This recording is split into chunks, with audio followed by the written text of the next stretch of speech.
അപ്പോൾ അഖിൽ മാരാർ ഇങ്ങനെ പറഞ്ഞു, ലിറ്ററലി പെൺകുട്ടികൾ കടന്നു കൊടുത്തുകൊണ്ടാണ് അല്ലെങ്കിൽ റവന്യൂ ഷെയർ ചെയ്തുകൊണ്ടാണ് ബിഗ് ബോസിൽ കയറുന്നത് എന്നത്.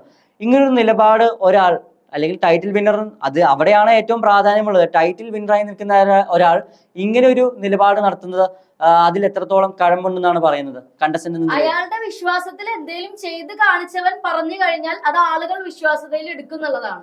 അയാൾ വിന്നർ ആയതുകൊണ്ട് ഇപ്പൊ ചാനലിനെതിരെ ഒരു സ്റ്റേറ്റ്മെന്റ് ഉണ്ടാകുമ്പോൾ അത് വലിയ ചർച്ചാ വിഷയവും റീച്ചും ഉണ്ടാവും എന്ന് അയാൾക്ക് ഉറപ്പാണ്. പിന്നെ വിന്നർ തന്നെ ഇങ്ങനെ ഒരു കാര്യം പറയുമ്പോൾ അത് വിശ്വാസത്തിൽ എടുക്കും എന്നുള്ള ഒരു ചിന്താഗതിയിലാണ്, ആ ഒരു ഉറപ്പിലാണ് ഇയാള് പറഞ്ഞിരിക്കുന്നത്. പക്ഷെ ഇയാളുടെ മൊഴിയിൽ ചില വൈരുദ്ധ്യങ്ങളുണ്ട്.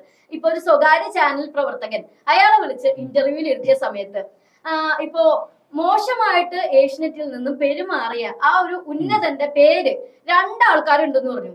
ആ രണ്ടാൾക്കാരുടെ പേര് ഇയാൾക്ക് നട്ടലുണ്ടെങ്കിൽ ഇയാൾ വിളിച്ചു പറയട്ടെ, ഇന്ന ആളാണ്. ഇപ്പൊ ഞാനൊക്കെ പല രീതിയിലും എനിക്ക് മോശം അനുഭവങ്ങൾ ഉണ്ടായി, ഇപ്പൊ ഇന്ന ആൾ എന്റെ അടുത്ത് മോശം രീതിയിൽ പെരുമാറി എന്ന് പറഞ്ഞിട്ട് ചങ്കൂറ്റത്തോടെ വന്ന് തുറന്നു പറഞ്ഞിട്ടുണ്ട്. അപ്പൊ പെൺകുട്ടികളെ ഷെയർ ചെയ്തു അല്ലെങ്കിൽ പെൺകുട്ടികളെ യൂസ് ചെയ്തു. അപ്പൊ ഒരു ഉന്നതന്മാരുണ്ട്, ഒരു മാന്യന്മാരുണ്ട്. എനിക്ക് അത് പേര് പറയാൻ എനിക്ക് പേടിയൊന്നുമില്ല, എനിക്ക് ഒരുത്തനെയും പേടിയില്ല എന്ന് പറയുന്ന മാരാർക്ക് നട്ടലുണ്ടെങ്കിൽ ഈ ഏഷ്യനെറ്റ് ചാനലിൽ ഇരുന്നിട്ട് തലപ്പത്തിരിക്കുന്ന ഏത് ഉന്നതനാണ് ഈ കാര്യം പറഞ്ഞതെന്ന് വെച്ച് കഴിഞ്ഞാൽ പേര് പറയട്ടെ, പേര് പറയാച്ച അയാൾ അംഗീകരിക്കാം. ഒരു പേരും പറയാതെ തെളിവുകളില്ലാതെ ഇയാൾ ഒരു പരാമർശം ഇറക്കുകയാണ്. പിന്നെ ഞങ്ങൾ ചിലരൊക്കെ കമന്റ് ഒക്കെ ഇട്ട് പ്രതികരിച്ചപ്പോ ചിലരെ കുറിച്ചാണ് പറയുന്നത്. നിങ്ങൾ തെറ്റ് ചെയ്തിട്ടില്ലെങ്കിൽ നിങ്ങൾ എന്തിനാ ഭയക്കുന്നത്? ഞാൻ ചിലരെ കുറിച്ചാണ് പറയുന്നത്. ഈ ചിലരിലൊക്കെ അപ്പൊ ഓഡിയൻസിന്റെ വിലയിരുത്തലില് ഈ ചിലരിൽ ആരൊക്കെ വരാം? ഇപ്പൊ തെറ്റ് ചെയ്യാത്തവരും കൂടെ പ്രതികളാവുന്ന ഒരു അവസ്ഥയിലേക്കാണ് കാര്യങ്ങൾ പോയിരിക്കുന്നത്. അപ്പോ ഒരു നിലപാട് പറയാന്ന് വെച്ച് കഴിഞ്ഞാൽ അതിൽ പല രീതിയിൽ വെള്ളം ചേർത്തിട്ട് എവിടെയും തൊടാതെ പറയാന്നുള്ളതല്ല ചങ്കൂറ്റം. അയാൾക്ക് ഒരു ഇന്ന ആള് ഇന്ന പെൺകുട്ടിയോട് ഇത്ര ഇനി പെൺകുട്ടിയുടെ പേര് പറയാൻ മോശം ഉണ്ടെങ്കിൽ അയാളുടെ ചാനലിൽ ഇന്ന ആളാണ് പെരുമാറിയെന്ന് പറയട്ടെ.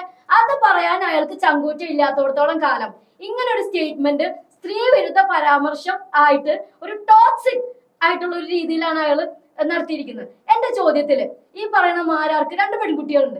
ആ പെൺകുട്ടികൾ ആരെങ്കിലും ഈ ഷോയുടെ ഭാഗമായിരുന്നെങ്കിൽ അയാൾ 2 വട്ടം ചിന്തിക്കും. അപ്പൊ നാട്ടിലുള്ള പെൺകുട്ടികളുടെയും കൂടെ മത്സരിച്ച സഹപ്രവർത്തകരുടെയും കാര്യത്തിൽ അയാൾക്ക് ഒരു കൺസേണും ഇല്ല.